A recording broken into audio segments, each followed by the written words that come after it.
Hello, so this is question number 4 of the series of questions we're doing on M1 revision. We started with looking at vectors, and this is probably one of the hardest type of questions you can get right now in terms of time consuming and being careful and not making mistakes. And so I wanted to go through it in some detail. I don't want to write it all because it's a bit long, but basically I'll translate it as I go along into pictures and drawings, and just pay attention to what I'm saying and you should be able to follow it. So the question is about two ships, and the ships are called P and Q, and they're traveling at night with constant velocities. Okay, so from here I take that A is equal to 0 for both, and it's important to write that down to know what type of equations we should be using. The ships are P and Q, and it says that ship P at midnight, so this is at, I'm going to call midnight t equals 0 and then see if I have to adjust that later, but I'm going to say at midnight t equals 0.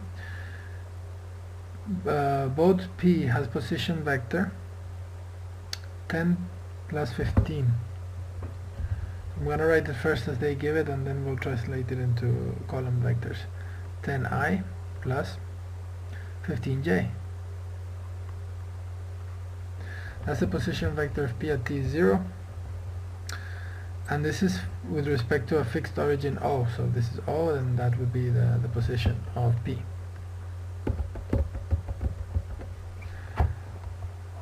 At the same time, so at t is equal to 0 also, Q is at the point with position vector minus 16. Q has position vector minus 16i plus 26j kilometers. They're both in kilometers, and they then say that 3 hours later, so I'm going to call t3 now, I have t in hours. At 3 hours later it says that P is at the point with position vector 25i plus 24j. So there's been some movement obviously from here to there in the 3 hours, and ship Q at t equals 3 has a velocity, so I'm going to now specify the velocity instead of the position is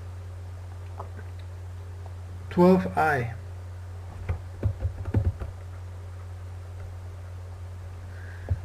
and they give it in kilometers per hour, so that's alright because the time is in hours as we were and the distance is in kilometers, so that's fine. And this is really in kilometers, so I should really put it here. And this is also kilometers. So now with the units it's less hard to confuse what's going on. So this is a velocity for Q, that's position, position, position. Then it says that at time t hours after midnight, so just at time t, since we've taken t to be 0 at midnight, the position vectors of P and Q are vector P and vector Q, respectively, in kilometers. So these are the variables representing the position vectors for the two boats from the origin O at any time t. And the first part of the question, part A, says find the velocity of P in terms of I and J. So what is the velocity V of P?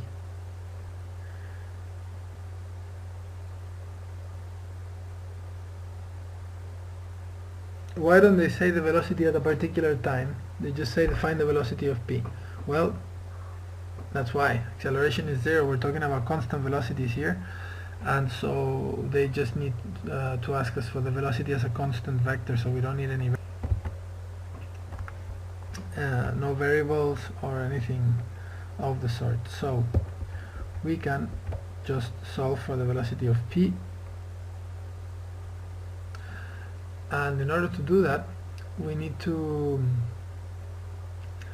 write the general formula for the velocity of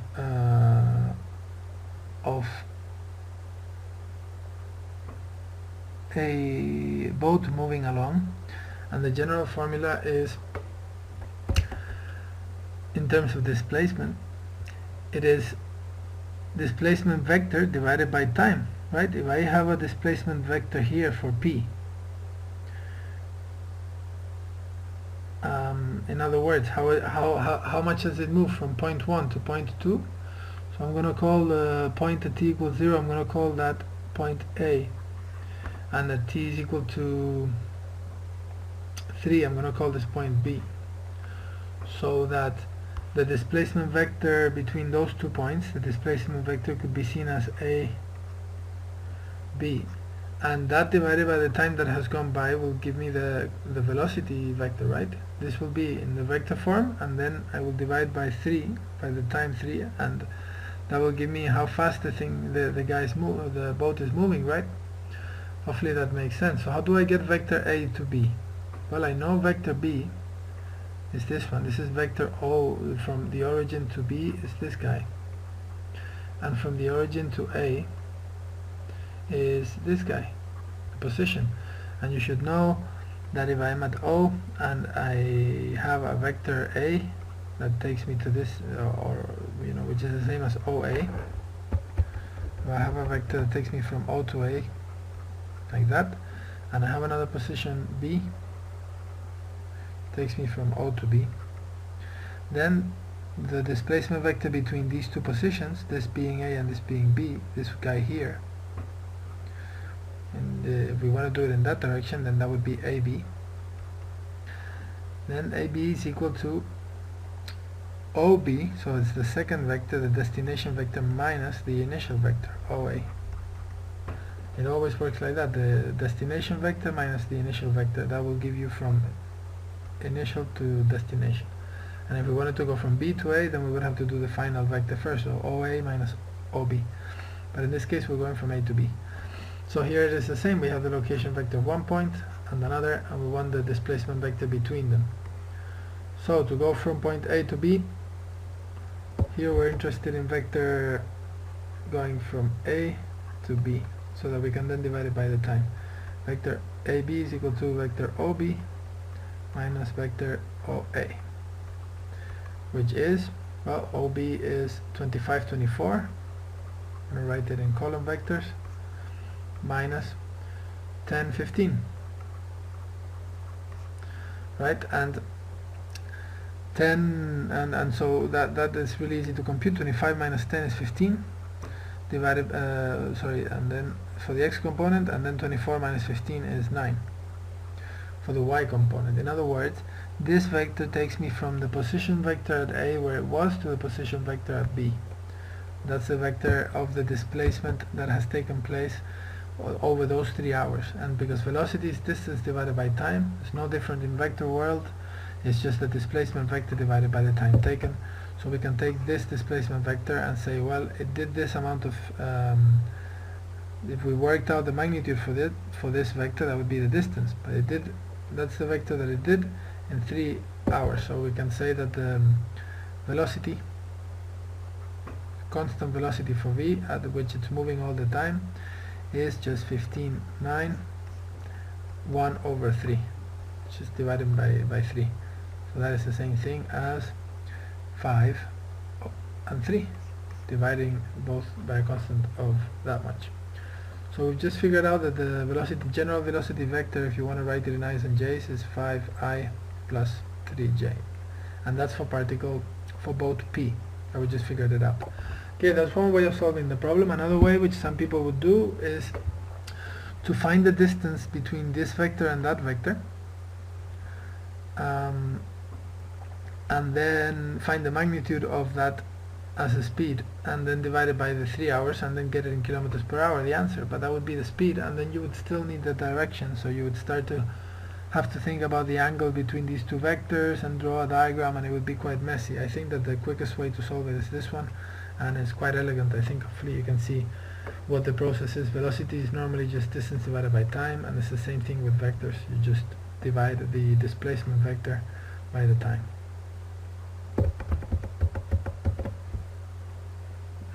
By the time that it's taken to undergo that displacement. And I would lose marks for this because I have not written the bloody units. Really important. Please don't forget that. Okay. Now, let's have a look at the second part of the question, part B. This is quite a tricky question, so we've just done the sort of easy part. Well, the first part anyway. It's no difficult or easier than the other parts. So let's have a look at question 4, or we're calling here question 4, part B. Part B says that we should find expressions for P and Q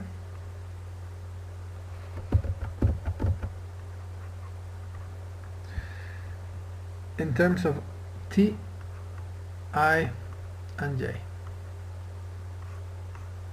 So we need to find expressions for P and Q, where P and Q are, you should remember, they are the locations of P of both P and both Q at any time. So that P and Q have a location, a coordinate with respect to the origin at any time, and those coordinates,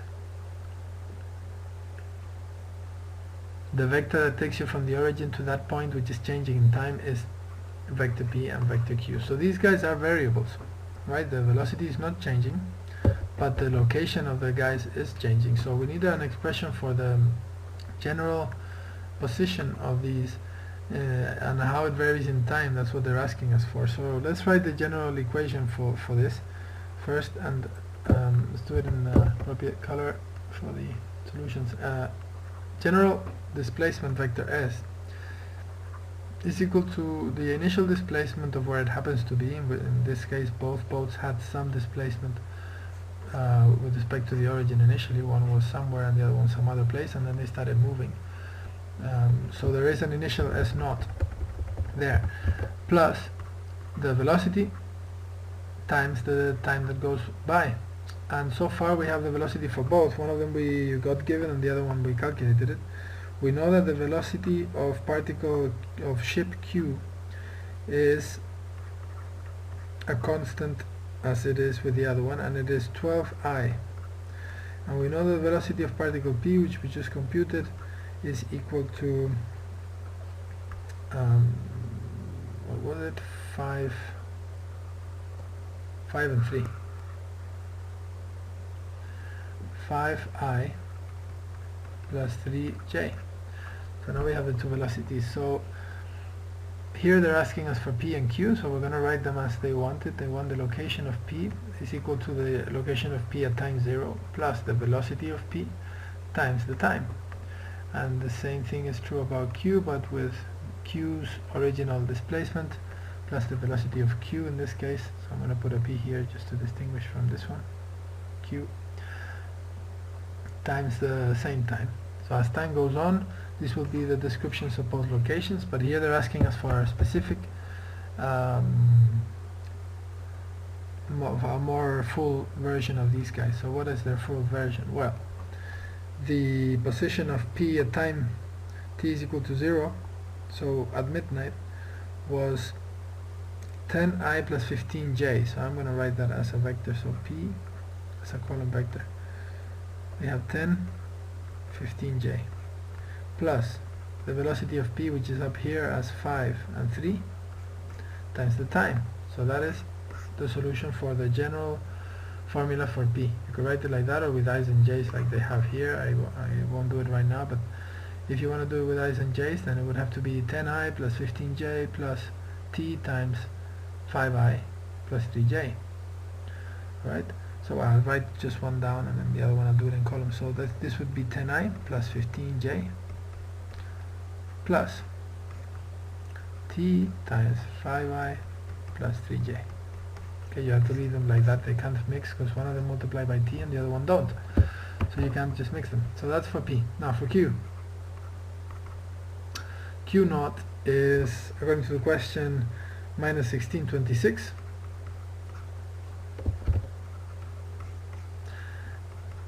The velocity of Q is up there, 12I. It doesn't have any J component, so the J is the second one is 0. And there's also a T there. Normally you put the T in front, but I'm making it similar to this, so that's alright. Alright, so you can translate that into I's and J's if you want. I'll leave it like that. And that's the general Q for any moment in time T hours afterwards for the boat. So these are very handy and probably will be useful in the next parts of the question when they start asking us more specific things. Now let's have a look at what they say now. They say, before giving us C and D, they say at time t hours after midnight. So that's just a time t. I can't be bothered to write all of that down. At time t hours, the distance between P and Q is d kilometers. So the distance between P and Q is d kilometers. What does that mean? Well, at a variable time t, the distance is d. So that's a general statement. That's about algebra. That's not about finding a particular something that is true for the distance for one particular time. They're asking us here, they're talking about general distance d at any given time t hours afterwards. And so after giving us this information, which is really just setting a couple of variables up, they then say part C is to find an expression for PQ such that we prove, such that we can show that d squared is given by this formula. Don't be scared, it's gonna have to come out of the calculations. Minus 430t plus 797. Okay, so don't be intimidated, we just need to do it step by step, and we should see that it comes out if we do things properly. So we want to show that that's true, and all the information that we have is what we have until now, and the fact that the distance between P and Q is changing, and that's what they mean by d, this d. And we also know that t is the number of hours that go afterwards. So what is the general vector that gives us the distance between P and Q? Well, this is the specific vector for P's location, and this is the specific vector for Q's location. So surely the vector that takes me from P to Q is always going to be vector Q minus vector P, for the same reason that I was saying before, that to go from A to B you do vector B minus vector A, and that is the one that gives you this guy. Now, how do we subtract Q minus P? Well, let's just do it as they appear here with column vectors. So Q minus P, so vector PQ, let's do that first, so we write that down so we know what we're doing. Vector PQ is the same thing as vector Q from the origin, which already it points in the direction of Q from the origin, minus vector P. That's the same thing as saying OQ minus OP. So the destination would be the P, and you're getting there. The destination would be the Q, sorry, and you're getting there from P. That's why the Q comes first. Yeah, so the destination comes first, and then we subtract from it the origin. Now, that is all fine, so let's write that down as P and Q. We have a P is 10, 15 plus 5, 3. So 10, 15 plus 5, 3 times T minus 16, 26 plus 12, 0, T. So that's one minus the other. That's the vector that's the vector that when we organize this a little bit now, that's the vector that always points from P to Q. This will always point from P to Q. And they're asking us for the distance, right? And the distance is not just the vector, the distance is this guy, the magnitude. So we're gonna, once we sort this out and we write it out a little bit simpler, then we need to consider what the actual magnitude of that vector would be, and hopefully this equation will come out from that consideration. So what's going on here? Let's tidy this up. We've got coefficients of t's to mix up with these, and then we've got the pure numbers here. So these two can combine together, and these two can combine together, because these are multiples of t's. So how do we combine those? Well, 10 minus 16 is 10 plus 16, so that is exactly the same thing as 26. 15 minus 26 would be negative as an answer, and 26 minus 15 is 11, so that's going to be minus 11. And now with the t's, plus 5 plus 12 is 17, but there's a minus here, and I nearly forgot to do this. This is really important, right? We're subtracting the whole vector away from here. So this is a positive number, so that's minus 12. So what do we have? 5 minus 12, that's minus 7. Hopefully that makes sense with the brackets. And 3 minus 0, so that stays at 0, that stays at 3, and the t comes here. So we mix all the t's with the t's and the numbers with the numbers. We could have done it also with separate equations, one for x's and one for y's, but I think that takes longer. So now we found vector pq. This vector will give us the location of one of the boats q away from boat p at any given time. So even though as these change with time, this vector will track that and will always point to wherever q is as they move relative to each other. That's what we've created. Quite a handy thing to be able to do. Hopefully the process made sense to you, subtracting one from the other, and they both vary in time, so that should work. Now we're actually trying to prove, we'd get a few marks for this already, and then we're trying to prove this. So let's try to find the magnitude of PQ and see whether we can show that that's true. What's the magnitude of PQ? Well, it's the square root of the coordinates in the x plus the coordinates in the y. What are the coordinates in the x?